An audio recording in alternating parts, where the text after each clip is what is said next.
Bismillahirrahmanirrahim. Assalamualaikum warahmatullahi wabarakatuh. Alhamdulillahi hamdan katsiran thayyiban mubarakan fih.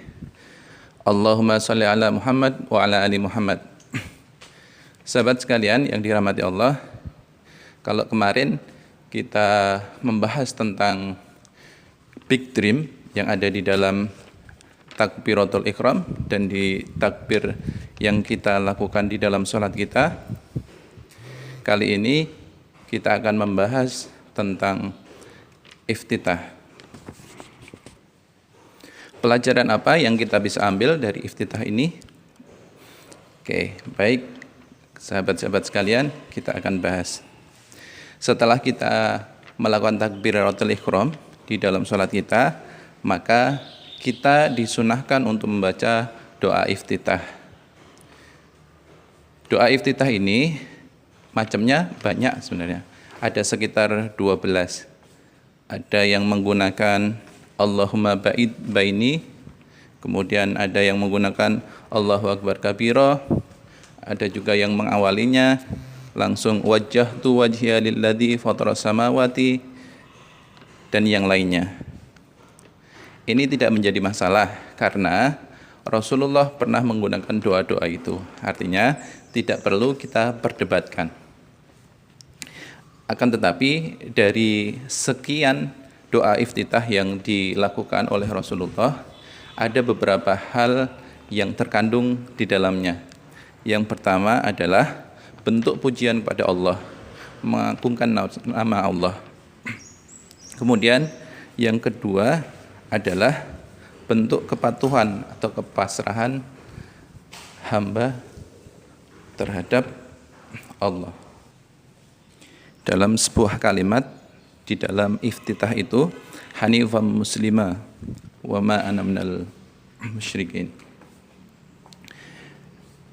Hanifan musliman, jadi menjadi seorang muslim yang hanif, yang tidak hanya sekedar baik, tetapi kebaikannya melebihi apa yang diperintahkan. Misalnya, ada seseorang yang kemudian minta tolong, ayah kita misalnya, nak, minta tolong taruh gelas ini di meja. Orang yang baik yang menaruhnya di meja, tidak memikirkan apakah itu di pinggir, di tengah, dan sebagainya. Tapi orang yang hanif ini melakukan perintah dengan memberikan sesuatu yang lebih, meletakkan di atas meja, kemudian mungkin kalau belum ditutup, dia berinisiatif untuk menutup gelasnya biar tidak ada lalat atau serangga yang masuk. Nah, ini adalah kategori hanif, kepatuhan, ketundukan seorang hamba kepada Tuhannya. Kemudian yang berikutnya, yang ketiga adalah permohonan ampun atau istighfar seorang hamba kepada Tuhannya, kepada Allah Subhanahu wa taala. Mengakui kesalahan-kesalahan yang dilakukan, zalim terhadap dirinya, kemudian tidak ada kekuatan selain kekuatan yang diberikan oleh Allah Subhanahu wa taala sehingga dia bisa melakukan sesuatu. Mengakui itu semua. Kemudian yang keempat adalah komitmen, yang di salah satu kalimat di dalam doa iftitah itu, innas salati wa nusuki wa mahyaya wa mamati lillahi rabbil alamin. Nah, sahabat-sahabat sekalian, ini yang akan kita bahas tentang kandungan yang terkait di dalam doa iftitah, yaitu tentang komitmen, bahwa sesungguhnya ketika kita ingin berjuang untuk mendapatkan sebuah kemenangan, sebuah keberhasilan, maka dibutuhkan sebuah komitmen yang kuat. Karena keberhasilan atau proses untuk mencapai keberhasilan adalah sesuatu yang berat. Maka komitmen yang dimiliki harus kuat. Nah, ini juga komitmen ini akan menjadikan sebuah peneguh pada niat yang sudah dilakukan sebelum takbiratul ihram itu. Jadi akan menyebabkan niat tidak hanya sekedar niat, tetapi sudah nanti mencapai tataran kehendak. Bedanya apa sih antara niat dengan kehendak itu? Jadi kalau di dalam hadis arba'in itu dikatakan bahwa seseorang yang berniat saja belum melakukan, dia sudah mendapatkan satu kebaikan dari niat itu. Kemudian dia melakukannya, maka akan mendapatkan balasannya 10 kali lipatnya. Nah, yang dimaksud niat di sini, apakah hanya kita menginginkan sesuatu? Dalam beberapa kajian, tidak seperti itu. Bahwa niat yang kita kemudian munculkan, sudah sampai kepada tataran kehendak. Maksudnya apa? Artinya sudah ada langkah-langkah, sudah ada tindakan untuk mencapainya. Jadi misalnya kita ingin umroh ini misalnya, tapi kita belum punya dananya. Nah, maka kita berniat, tapi kita mau berikhtiar semampu kita dengan kemudian tetap berdoa kepada Allah, itu yang dinamakan dengan niat yang sudah mencapai kehendak. Apa yang dilakukan?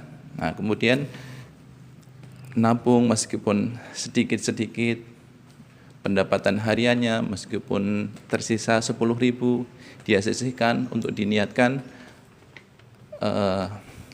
berangkat umroh atau untuk menabung haji.